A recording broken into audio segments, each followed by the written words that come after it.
How we doing? It's Mailman Nick. Follow me on Instagram at Nick Venti. If you enjoy this content, please give me a thumbs up. Don't treat me like a 204B over here. And obviously, these are our own thoughts and opinions, and we do not speak on behalf of the Postal Service. So I'm here with Florida Mike. Mike, thank you for coming on. Why don't you tell the people your background and what made you apply for the post office? All right, I just want to say what's going on, everybody. This is Mike Riley, NALC Branch 1690, based out of West Palm Beach, Florida. Former Division III football athlete. I played at Methodist University from 2010 to 2012. Graduated from Methodist around 2014. I've actually been working for the United States government for almost 10 years. When it hits 2026, it'll be 10 years. I started off as a DHS employee, worked for the Transportation Security Administration for over 6.5 years.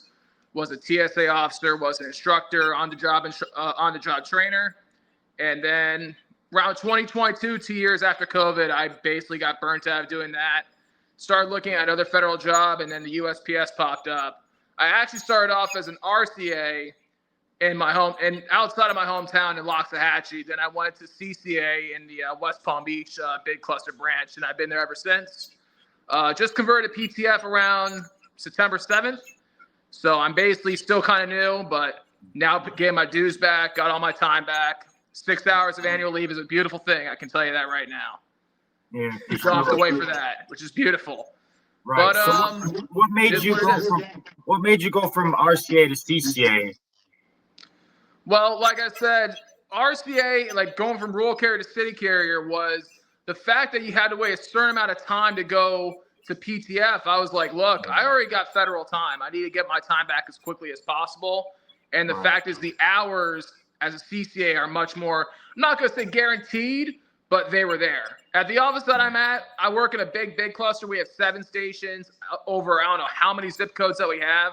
My office itself has one huge zip code, and we cover a lot of land that goes from up to the acreage all the way to Elise Jog Road towards downtown West Palm Beach.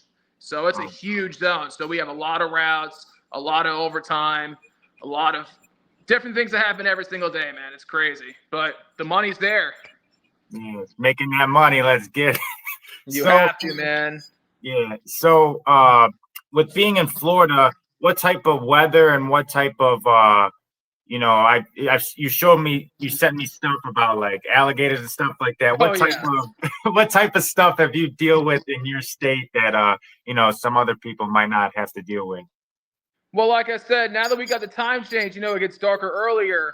You actually have to be more aware of the surroundings that you are, especially in the routes that I cover. So my routes are mainly on dirt roads. Even though I am a city carrier, we do have rural type routes.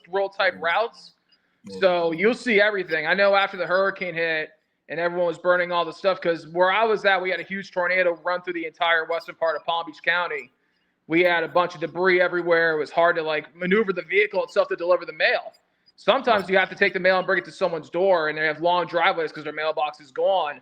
But you also got to understand, because Florida's below sea level, we have a bunch of these canals. And I could have swore, I think 3 or 4 days after the tornado hits, there's at least 20 alligators just hanging out there ready for something to pop off because everyone's burning something.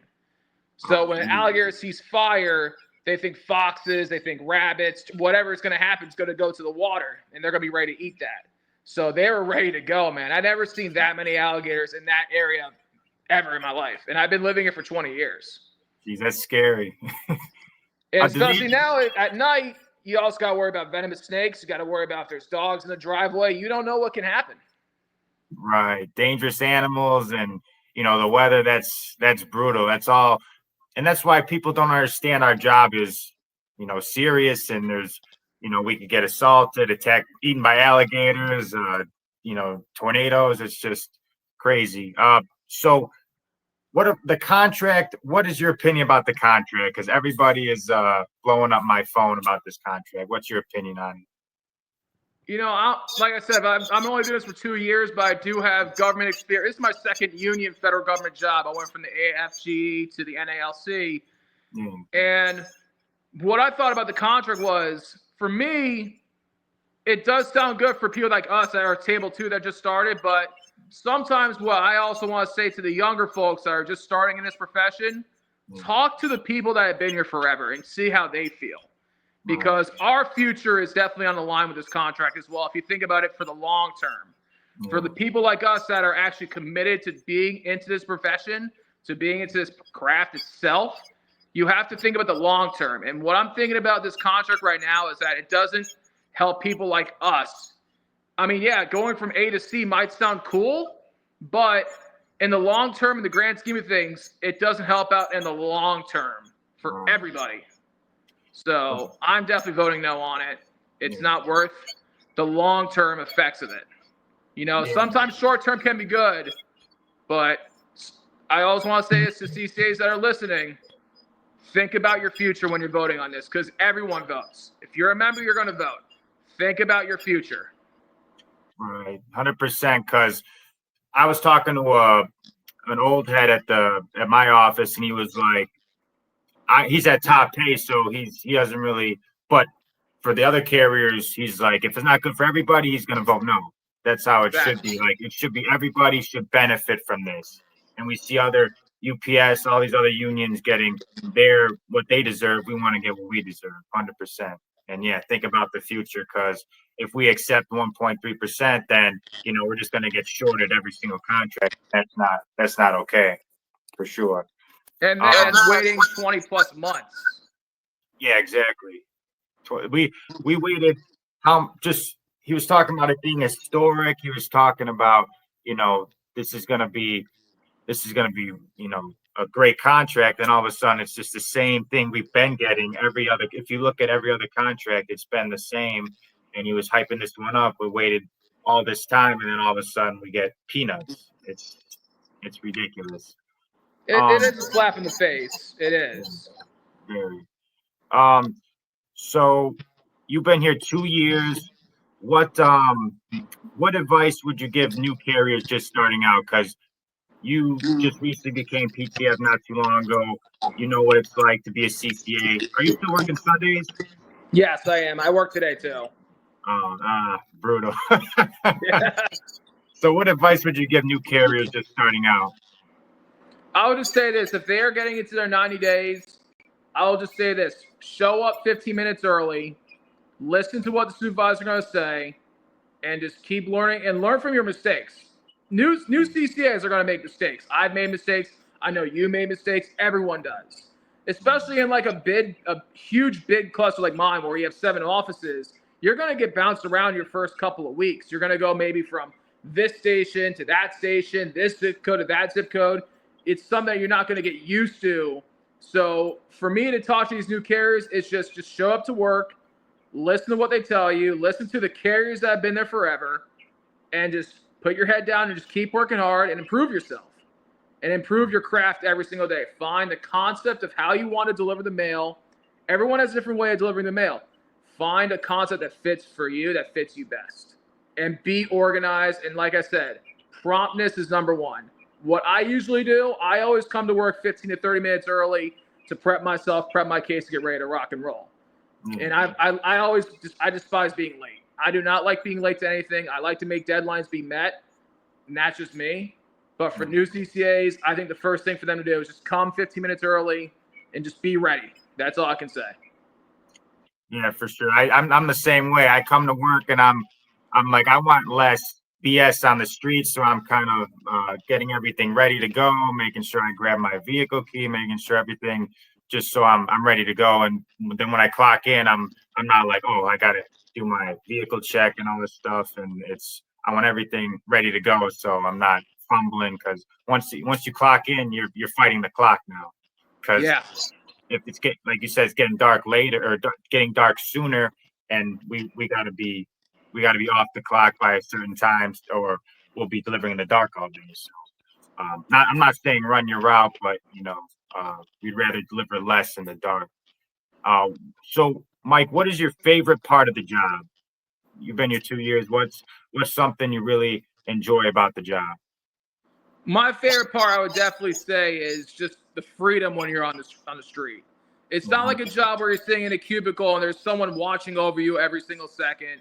I came from a job where management was on top of you, whatever you were doing, whether it's behind the X-ray screen or whether it was screening passengers. Like this job, yeah, it's a federal job, but I feel like you're your own boss when you're on the street. Like you determine the workload, you determine everything. You're basically your own boss. Yeah, I mean, it gets hot. Yeah, you don't have air conditioning, but think of it this way. Mail doesn't talk back to you. The only time you're ever going to hear your management if they hit you up on the scanner or if they hit you up on your phone. And that's another thing, too, for new CCAs. If they call you, pull that truck over. Don't be rushing that stuff and then causing an accident because you're on your phone, because that's just going to make you look terrible. Safety first. Safety has to be first. So that's another thing. But like I said, it's just the freedom. No one's bothering you. Exactly. You just put the mail in the box and keep moving. It is what it is. Yeah. You're on the street, nobody's bothering you. Because for me, I have bad ADD, so I need to be constantly moving. I don't like people breathing over my shoulder. I need some freedom, and this job definitely allows that. Let's talk about your Buccaneers, right? You're a Buccaneers fan. I bet yesterday I was at the casino with my brother. I bet the Buccaneers +5, and they did cover, but they ended up losing the game at the last second. Moody he missed every field goal basically, and then hit the one that counted. Yeah, I mean, right now, I'm having a rough football season between the University of Miami losing to GT, my high school, and the college I played for are both terrible. I mean, Methodist is going to go 1-9, but hey, the women's soccer team won the conference, but that's not even the point right now. It's just this year in football sucks for me, dude. I swear, especially as a Yankees fan after that 5th inning, and then you go into how the Hurricanes are playing right now. I mean, Cam Ward can do only so much. And then seeing Baker Mayfield, I'm like, okay, he can do something. But then I forgot, no Evans, no Godwin. We can't throw a forward pass. It was so bad, man. And me and my girl were watching it yesterday, and because I was off yesterday, and I'm just like, I hate this team so much right now for some odd reason. I just hate it. And it's just like, I know I always just say, yeah, Todd Bowles got to go, but I'm now a firm believer that if the Jets can fire Rob Saleh, the Saints can fire Dennis Allen, Todd Bowles, I think his days are done in Tampa Bay. It's just what it is. Got to go another direction. It's just that's just the way it is sometimes. It's a business. And, thank you for being a great defensive coordinator in the Super Bowl era. But as a head coach, now I know why Jets fans don't like him, and we despise him now. That's how we feel. Right. That's how it is with the Bears. My Bears were 6-point favorites yesterday and got blown out by the Patriots. It was embarrassing to watch. So it's a bad time for sports right now, in my opinion. They're already going after Eberflus's head at this point. I was like, wow, this is getting bad. Yeah, it's terrible. I was cringing. I was watching the Buccaneers game because I have money on them, but I was watching the Bears too, and I was cringing watching the game. It was just sack after sack, and just the Patriots are terrible. We made them look like Super Bowl contenders. It was terrible. Making Gerard Mayo look great as a head coach. Yeah, right. They were cheering, but the Bears they got lucky with some bad teams, but I just hope they tank so they could get a good draft pick next year. Their season's done. I just hope they don't win any more games and get a good draft pick next season, because we have no offensive line. Our coaching is terrible, and Caleb Williams isn't playing. He had high expectations, and he's just not doing it right now. He needs better support. I think he needs better coaches. I think he needs definitely new coaches, because Justin Fields had the same problem. So offensive line is bad. That's just the thing, man. And at least there's good offensive linemen coming out next year. But if he ain't got an offensive line, Caleb ain't gonna do much. And Eberflus just isn't it. I'm sorry. He wasn't it last year. He definitely is not it this year. Yeah, ever since Lovie Smith left the Bears, we've had bad coach after bad coach. I just hope we get, and it's the opposite for the Packers. Like, Packers are our rivals. They went from Brett Favre to Aaron Rodgers, now to Love. It's not fair.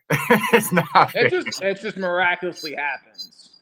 Right. Yeah. I think they have patience. I think it's just they have a lot of patience.